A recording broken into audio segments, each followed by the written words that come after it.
छीन लो, उसका गुरुत्व समाप्त हो गया।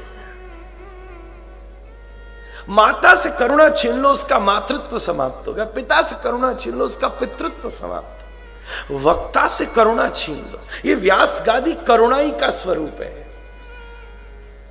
एक व्यक्ति बैठा हुआ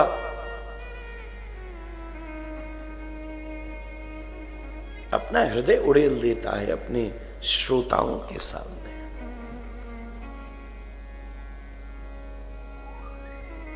जब अंदर बैठा परमात्मा बोलता है, कथा तब नहीं होती जब दिल बोलता है, दिमाग बोलता है। कथा तब भी नहीं होती जब आत्मा बोलती है। जब दिल और दिमाग बोलता है तो अनुभव बोलता है, कथा अनुभव नहीं है। It's not the experience which I am going to share, because experience can be very individual. It can be very personal. The present experience would be influenced by the past experience. यहाँ का AC 25 degree पर हो, ये सर्द है कि ये गर्म है, निर्भर करता है कि इससे पहले आप किस वातावरण से आए हो। धूप से आए हो तो यहीं ठंड लग जाएगी, और गाड़ी में 16 डिग्री पे था तो यहाँ गर्मी लगेगी। मन और बुद्धि मात्र अपना अनुभव शेयर कर सकती, आत्मा कुछ उससे गहरी है, वो अपनी अनुभूति शेयर कर सकती है। अनुभूति, not the experience, we are talking about the realisation now. पर जब मेरा दिल और दिमाग बोलेगा तब कथा नहीं होगी, मेरी आत्मा बोलेगी तब भी कथा नहीं होगी। अंदर बैठा जब परमात्मा बोलेगा तब कथा होगी। कारुण्यम संप्रकाशितम,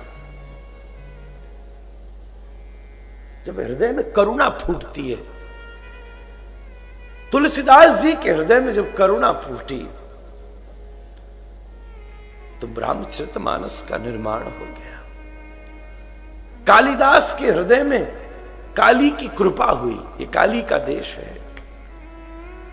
आत्महत्या करने गया था कालिदास, पत्नी ने धिक्कार के निकाल दिया, ए मूर्ख, पंडितों ने योजना करी कि तू मौन रहना, और 10-20 ने मिलकर विद्योतमती को पराजित कर दिया।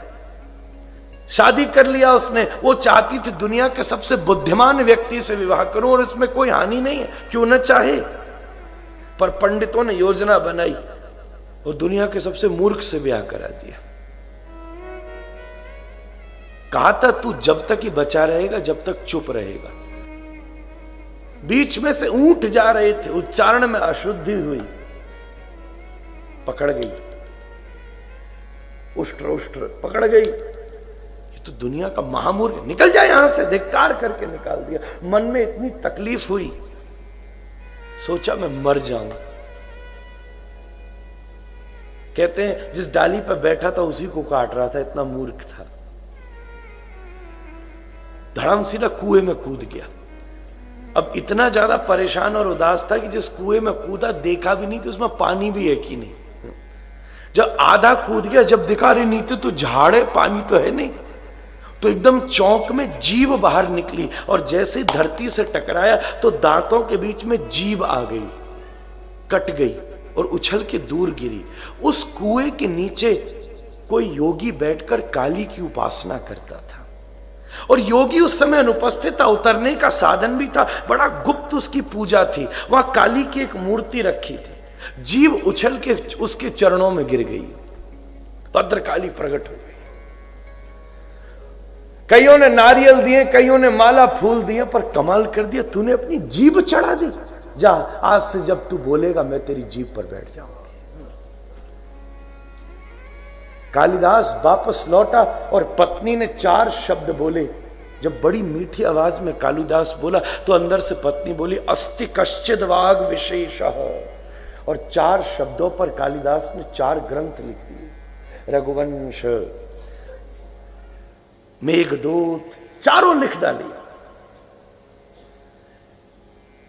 काली की करुणा ने किसी को विद्या दी थी। एक शिक्षक के हृदय में जब तक करुणा न जगे तब तक वो विद्यार्थी को नहीं सिखा सकता। एक पिता के हृदय में जब तक करुणा न जगे तब तक वो अपनी कन्या को किसी के हाथ में नहीं दे सकता। दामाद को देखकर करुणा जगी। करुणा एक संमिश्रण है स्नेह का, प्रेम का, विश्वास का।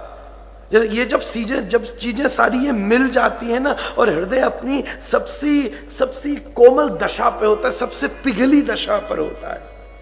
कारुण्यम संप्रकट